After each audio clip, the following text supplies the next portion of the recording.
जी अस्सलाम वालेकुम नाज़रीन, आज की सर्जरी है ACL आर्थ्रोस्कोपी। नाज़रीन ये नी जॉइंट आपको दिखा रहे हैं कैमरे के ज़रिए और ये ACL सामने नज़र आ रहा है। और अब हम आगे ये देखें ACL है और ये लेटरल मेनिस्कस है, वो पोस्टीरियर नज़र आ रहा है और ये बिल्कुल ठीक है। और ये इंटीरियर है लेटरल मेनिस्कस का, तो ये बिल्कुल ठीक है। तो ये ACL है, ये इंजरी ACL इंजरी है पेशेंट को। और ये देखिए बहुत लूज़ पड़ा हुआ है। और नाज़रीन अब आ जाते हैं मीडियल मेनिस्कस पे, और ये मीडियल मेनिस्कस का इंटीरियर ऑन है। और अब हम चलते हैं मीडियल मेनिस्कस की बैक साइड पे और इसको देखते हैं कि मीडियल मेनिस्कस की इंजरी तो नहीं है। तो मीडियल मेनिस्कस बिल्कुल ठीक है। तो नाज़रीन वीडियो बहुत इंटरेस्टेड है, और जितने भी स्पोर्ट्स मैन हैं, और अक्सर ऐसा होता है कि जो कहते हैं कि हमारा गोडा निकल जाता है, असल गोडा निकलने की वजह यही होती है कि आपका अंदर से पट्ठा टूट जाता है। तो नाज़रीन अब हमने इसको शेव कर लिया है। शेव करने के बाद आपको जो पहले लिगामेंट एक टूटा हुआ नज़र आ रहा था वो अब नज़र नहीं आ रहा है। तो उसके बाद हम अब जो है फेमरल टनल बनाने जा रहे हैं। फेमरल टनल मसलन जो जहाँ पे पट्ठे की फेमरल कंडाइल के साथ लेटरल कंडाइल के साथ अटैचमेंट थी, ठीक है।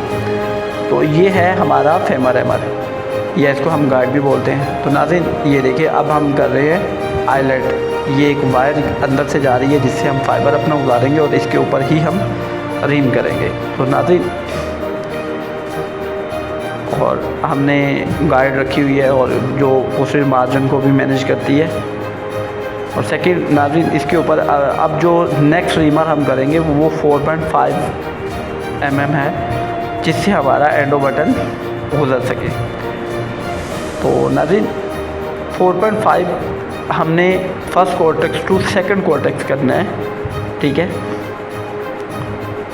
तो अभी मैं आपको दिखाता हूँ। ये कंडाइल नज़र आ रहा है, लेटरल कंडाइल नज़र आ रहा है। और ये देखिए अब हम कर रहे हैं 4.5 का through and through reamer. First cortex हो गई है और इससे हम टोटल कंडाइल का कि टोटल मार्जिन कितना है वो भी हम मेजर करेंगे। तो इसका जो टोटल मार्जिन है वो 35 है। तो नाज़रीन 20 तक हम चले गए हैं और आगे ये थोड़ा स्टॉप होगी और फोर्स लेगी तो सेकंड कॉर्टेक्स आ जाएगी, ठीक है। तो उसके बाद नाज़रीन ग्राफ्ट हमने ले लिया है, पट्ठा ले लिया है, और उसका जो साइज़ है ग्राफ्ट का वो है 8 mm। जो उसकी मोटाई है वो 8 mm है। तो इसके बाद हम मार्क लगा लेते हैं पट्ठे पे। इसका जो साइज़ कंडाइल का टोटल साइज़ था वो है 35।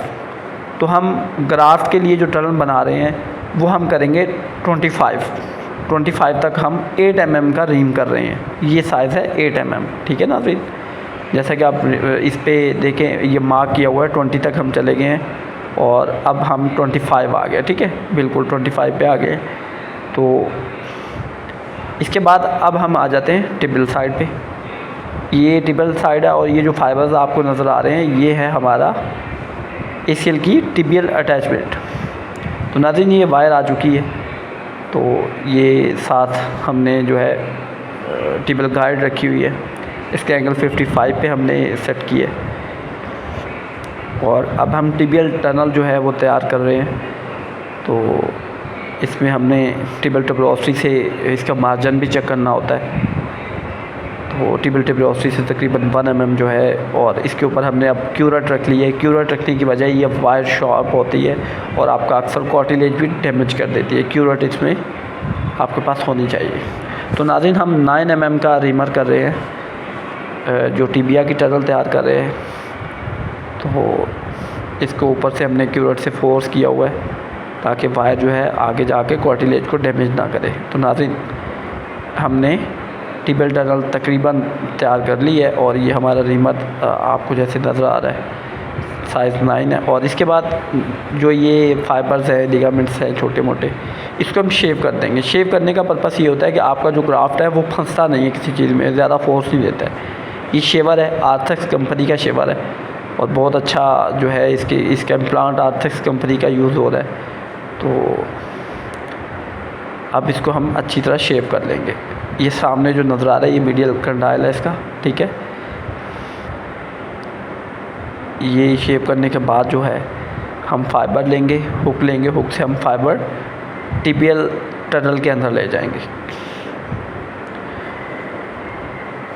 जैसे हम टिबियल टनल के अंदर लेके जाएंगे उस फाइबर से हम अपना एंडो बटन के फाइबर फेमरल टनल से खींच लेंगे। ठीक है, तो ये फाइबर ले लिए, ये सामने हुक नज़र आ रही है आपको। तो नाज़रीन, ये जो सर्जरी होती है ये तकरीबन 1 mm का जस्ट एक कट लगाया जाता है। ये कैमरा के ज़रिए सर्जरी होती है। तो अक्सर जो स्पोर्ट्स मैन हैं, एथलीट्स हैं, उनका पट्ठा डैमेज हो जाता है, जो फुटबॉलर हैं या कबड्डर हैं। बहुत सेफ सर्जरी है।